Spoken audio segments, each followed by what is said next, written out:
दोस्तों, good morning. एक बार स्वागत है एक बार फिर से हमारे चैनल पे हिमालय हाइकर। तो कैसे हो आप लोग? काफ़ी दिनों के बाद मैं आज ब्लॉगिंग स्टार्ट कर रहा हूँ। करीब 1 साल होने वाला जाने वाला, तो करीब 1 साल होने वाला है। और 1 साल के बाद सेकेंड और थर्ड वेव आने के बाद जब लॉकडाउन लगी थी ब्लॉगिंग कर रहा हूँ। सेकेंड वेव में मैं इन्फेक्टेड हो गया था कोविड से, इस वजह से कहीं जा नहीं पाया। और थर्ड वेव जब आया, लॉकडाउन लगी, तो सेकेंड वेव और थर्ड वेव की वजह से फाइनेंशियल कंडीशन थी वो काफ़ी ख़राब हो, तो इस वजह से कहीं प्लान नहीं बना पाया जाने का। फिलहाल अभी मैं निकल रहा हूँ दिल्ली के लिए, और दिल्ली से फिर निकलूंगा हिमाचल प्रदेश। और हिमाचल प्रदेश देखता हूँ कहाँ तक जाऊँगा। प्लान तो वैसे है स्पीति वैली तक जाने, लेकिन अगर स्पीति वैली तक नहीं पहुँच पाए तो हो सकता है कि बीच से रास्ते से ही हो, तो डिपेंड करता है आगे अगर रास्ता खुली हुई होगी। क्योंकि मनाली से होते हुए जो काजा की तरफ जाती है तो मई के बाद रास्ता, और जो शिमला से किन्नौर होते हुए जो रास्ता जाती है काजा तक, वो शायद कभी खुली रहती है कभी बंद रहती है। बंद उस केस में होती है जब बहुत ज़्यादा बर्फबारी होती है। फिलहाल ऐसे मैंने तो रिसर्च की है, नेट वगैरह पे सर्च किया था, जनवरी फरवरी में 2-4 दिनों तक बंद होती है जब बहुत तेज बर्फबारी, अदरवाइज वो खुली रहती है। तो देखता हूँ अगर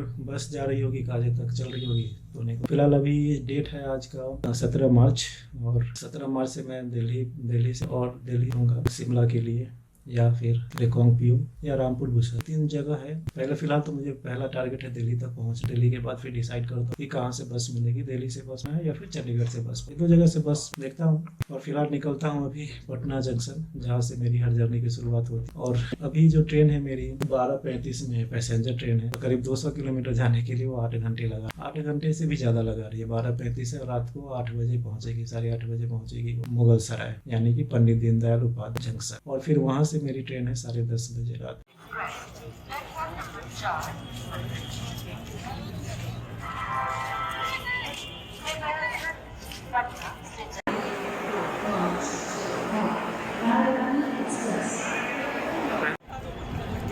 ये प्रतीक्षालय है जो कि सिर्फ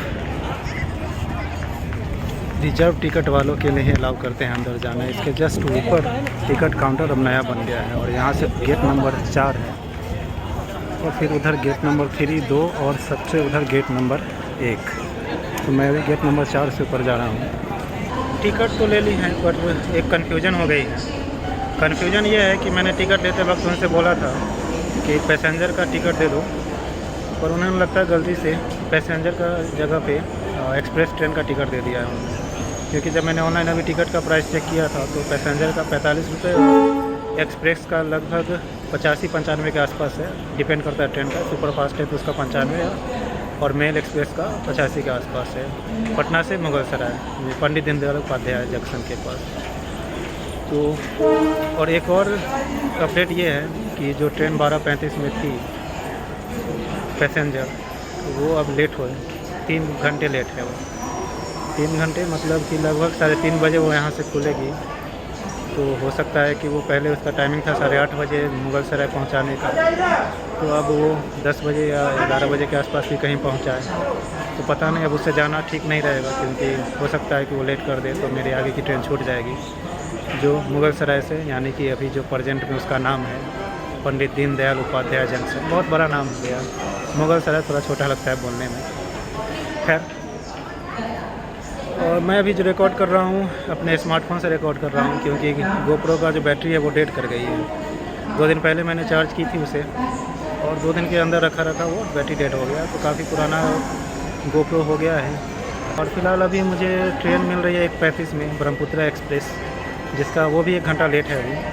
तो वो 12:45 में आने वाली थी, अब वो 1:35 में आएगी। अभी मोकामा में है, तो अब उसी से जाने का सोच रहा हूँ। तो अभी मैं इसी ट्रेन से उतरा हूँ जस्ट। अभी टाइम हो गए हैं 7:36, और इसका टाइम था 4:30 बजे पहुँचाने का, तो लगभग 3 घंटा लेट चल रही है। पटना में 12:35 में इसका टाइम था, और आया था लगभग 3:35 के आसपास में। तो अभी मुगल सराय जंक्शन पे हूँ, 8 बज चुके हैं। प्लेटफॉर्म नंबर 3 के वेटिंग रूम के आसपास बैठा हूँ, और आज का दिन काफ़ी थकाने वाली थी। 11:30 बजे के आसपास मैं निकला था अपने रूम से, और 12:35 में मेरी पैसेंजर ट्रेन थी जो रीशेड्यूल होकर के 3:35 में हो गया था।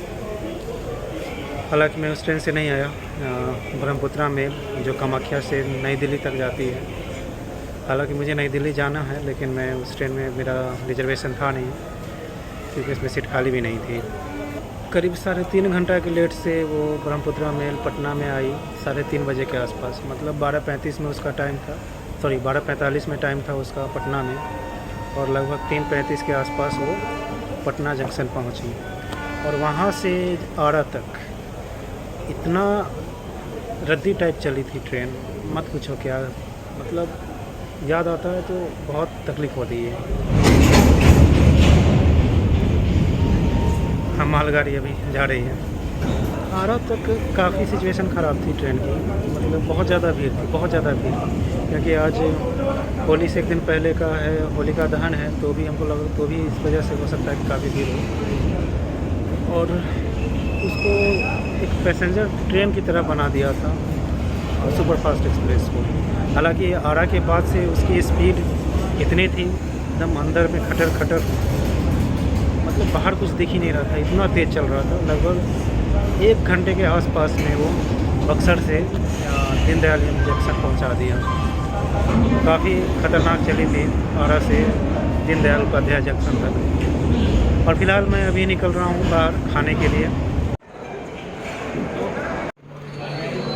तो ये मेरा आज का डिनर है और मैं अभी हूँ फूड प्लाजा में। 137 रुपये का पड़ा है ये, और काफ़ी अच्छा, देखने में तो अच्छा लग रहा है। 2 रोटी चावल, पनीर मटर का सब्ज़ी है, कुछ ऐसा नज़ारा है। तो मेरा अभी डिनर हो गया है। प्लेटफॉर्म नंबर 2 पे एक्सप्रेस फूड प्लाजा इसका नाम है, और 130 रुपये में काफ़ी अच्छा खाना था। 137 रुपये में। प्लेटफॉर्म नंबर 3 के जो वेटिंग रूम है इसके जस्ट अपोजिट में है। 10:21 हो चुके हैं और ट्रेन मेरी आने वाली है, जो प्लेटफॉर्म नंबर 1 पे आने वाली थी और नंबर 6 पे आएगी।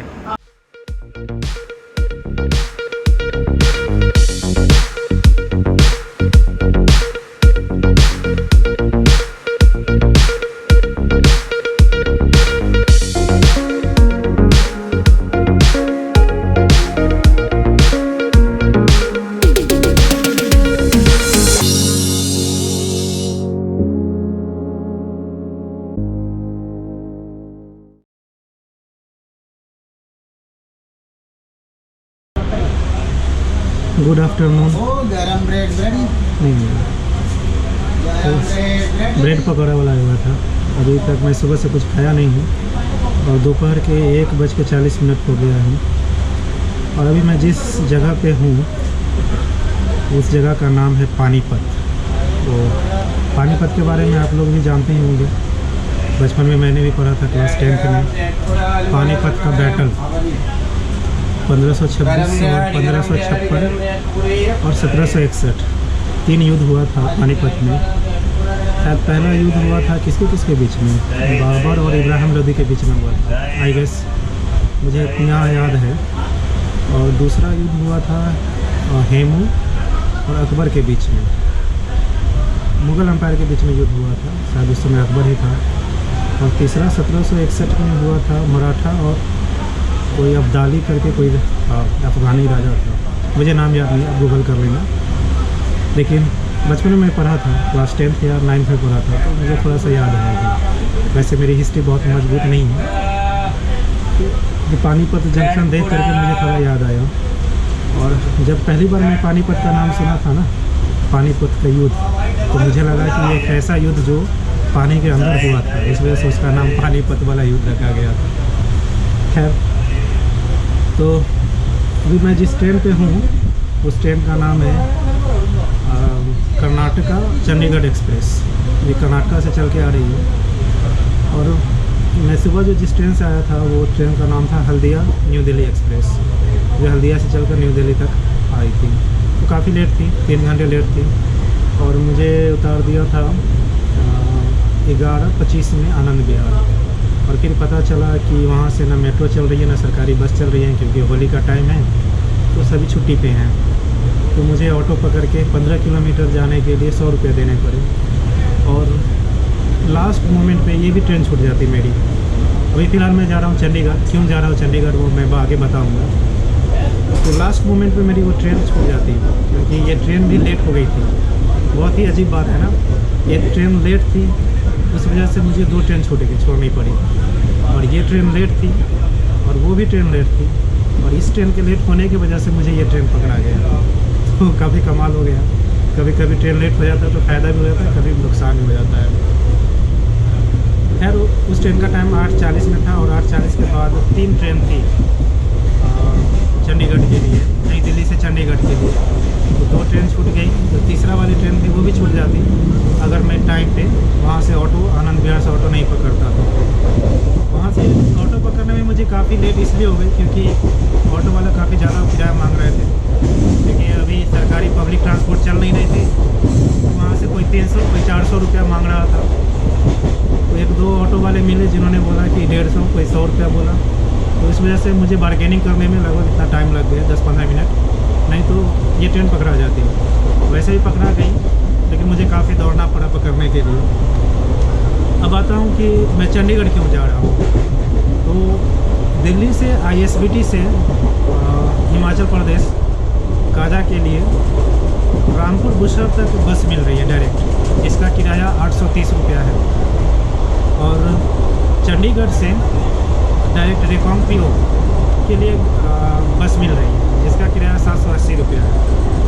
और मैं अगर दिल्ली से पकड़ता बस, तो वो मुझे कल सुबह 8 बजे तक पहुंचाता रामपुर बुशहर, और फिर मुझे वहाँ से बस पकड़ के रिकांगपिओ तक जाना पड़ता, ताकि फिर आगे रिकांगपिओ या ताबो या समदल, इन तीनों जगह पर जाना पड़ता, जिससे मैं आगे काजा तक पहुँच सकता। तो अगर मैं चंडीगढ़ से बस पकड़ के रिकांगपिओ तक जाता हूँ, तो रिकांगपिओ से ताबो या समदल तक के लिए बस मुझे मिल जाएगी दिन में, और मैं एक रात रिकांगपिओ से आगे समदल में या ताबो में बिता सकता हूँ वहाँ से, और फिर अगले दिन काजा स्टे कर सकता हूँ। तो एक दिन का बचत हो रहा है।